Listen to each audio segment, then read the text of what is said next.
नमस्कार, आदाब और सत श्री अकाल दोस्तों। मेरा नाम है उत्कर्ष मिश्रा और आप सभी का पॉलिटिकल साइंस अड्डा के इस यूट्यूब चैनल पर बहुत ही तहे दिल से स्वागत है। दोस्तों आज हम लोग भारत और उसके अन्य पड़ोसी देशों के बारे में जो टॉपिक पढ़ रहे थे उसी में अब थोड़ा हम आगे बढ़ेंगे और ये फाइनल वीडियो है। इससे पहले 2 वीडियो मैंने और बनाई है जहां पे मैंने बांग्लादेश और नेपाल के बारे में बताया। उन वीडियो को जरूर देखना, वो इम्पोर्टेंट वीडियो है। और ये आखिरी वीडियो है जहां पे हम श्रीलंका, भूटान और मालदीव के बारे में स्टडी करेंगे। यहाँ पे हम श्रीलंका, भारत, भूटान, भारत, मालदीव, भारत के संबंधों के बारे में चर्चा करेंगे क्योंकि इनके बारे में उतना ज्यादा नहीं दिया गया आपकी बुक में और आपको उतना ज्यादा पढ़ना नहीं है, तो इस वजह से ये तीनों पार्ट मैं एक वीडियो में कवर कर दूंगा। तो सबसे पहले हम शुरू करते हैं श्रीलंका से, यानी श्रीलंका और भारत के संबंध।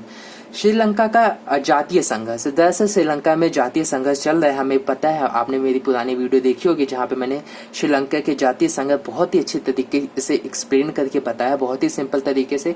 तो हम सबको पता है कि श्रीलंका में जातीय संघर्ष चल रहा है, तो इस वजह से भारत और श्रीलंका के बीच में थोड़ा मनमुटाव है क्योंकि वहां पे जो तमिल्स हैं वो भारतीय सरकार पे थोड़ा कहते हैं ना, फोर्स करते हैं कि कुछ करो कुछ करो। वहां की तमिल्स और इंडियन जो तमिल्स है वो भारत सरकार को थोड़ा एक उम्मीद से देखते हैं कि भारत सरकार को श्रीलंका के अंदर कुछ करना चाहिए। तो और उसके बाद 1987 के बाद भारत अनेक अंदरूनी मामलों में दखल दे नहीं था। दूसरी तरफ 1987 के बाद क्या हुआ कि भारत और श्रीलंका के बीच उतने संबंध नहीं रहे। दरअसल क्या हुआ कि जो हमारे लीडर थे, राजीव गांधी, जो हमारे प्राइम मिनिस्टर थे, उनके लिट्टे के जो समर्थक है उन्होंने मार दिया था।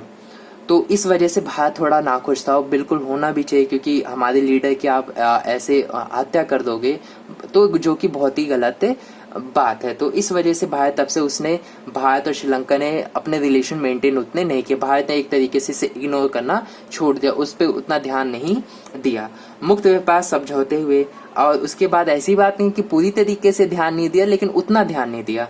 अगर हम बात करें तो भारत और श्रीलंका ने मुक्त व्यापार समझौते किए हैं जो कि एक मतलब दोस्ती की तरफ एक तरफ दोबारा वो लोग बढ़ रहे हैं। आपदा के वक्त भारत का सहयोग, श्रीलंका के अंदर सुनामी आई तो उस वक्त भारत ने श्रीलंका को सपोर्ट दिया, फाइनेंशियली हेल्प किया और जो हेल्प हो सका भारत ने श्रीलंका को वो प्रोवाइड की।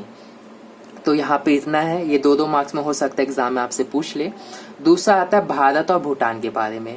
तो भूटान के साथ भारत के बहुत अच्छे रिश्ते, यानी भूटान के साथ भारत की इतनी खिटपिट नहीं है। भूटान ने उग्रवादियों और गुरिल्लों को खदेड़ भगाया। दरअसल भूटान के अंदर जो उग्रवादियां हैं जो भारत के अंदर दंगा फैलाते हैं, इवन पूर्वोत्तर के इलाकों में जो आसाम, अरुणाचल प्रदेश, इन सब इलाकों में दंगा फैलाने की कोशिश करते, वहां के लोगों में भारत के प्रति घृणा भरने की कोशिश करते हैं। तो भूटान सरकार ने उग्रवादियों गुरिल्लों को अपनी जगह से खदेड़ दिया, यानी उन्हें संरक्षण नहीं दे रहा। तो भारत इससे थोड़ा खुश है कि सही, चलो अच्छा काम करते हैं। भारत भूटान के पनबिजली का सहयोग, भारत भूटान एक दूसरे को पानी से बिजली बनाने पे सहयोग देते हैं।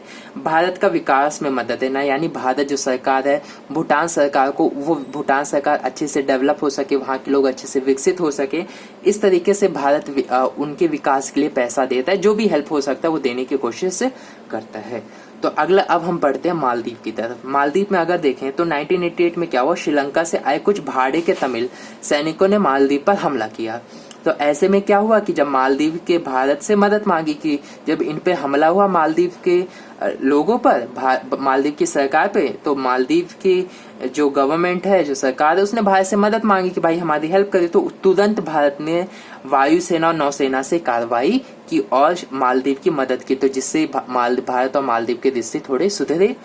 पर्यटन, मत्स्य उद्योग बढ़ने के लिए भारत ने हेल्प की, यानी मालदीव के अंदर उद्योग बढ़ सके, मत्स्य उद्योग बढ़ सके, पर्यटन ज्यादा से ज्यादा जा सके, तो भारत हेल्प करता है। मालदीव के व्यापार करने में भी भारत मालदीव की बहुत ज्यादा हेल्प करता है। तो ये कुछ रिलेशंस हैं इन देशों के बीच में।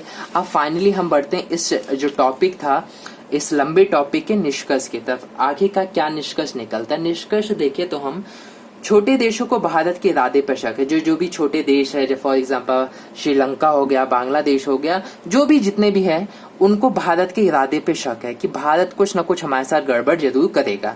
वहीं भारत को लगता है कि छोटे देश उसका फायदा उठा रहे हैं, और वहीं भारत को ये लगता है कि जो छोटे देश है ये मेरी मजबूरी का फायदा उठा रहे हैं, मेरे को लूट रहे हैं, मेरा फायदा उठा रहे हैं, जो कह लीजिए।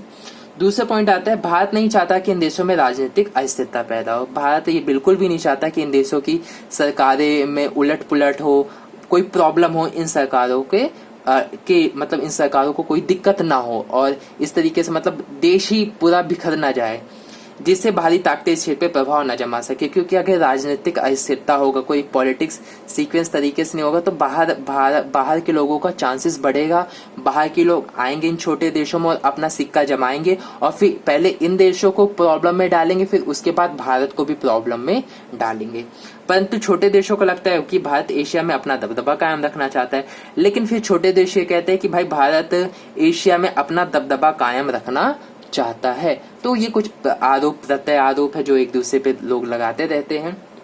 आप मुझे कमेंट करके बता सकते हो कि वीडियो कैसी लगी है। इसी के साथ ये चैप्टर अभी यहाँ पे समाप्त होता है। मिलेंगे आपसे नेक्स्ट वीडियो में एक नए चैप्टर के साथ। तब तक के लिए बाय बाय, और हमारे इस चैनल को सब्सक्राइब जरूर कर दीजिएगा।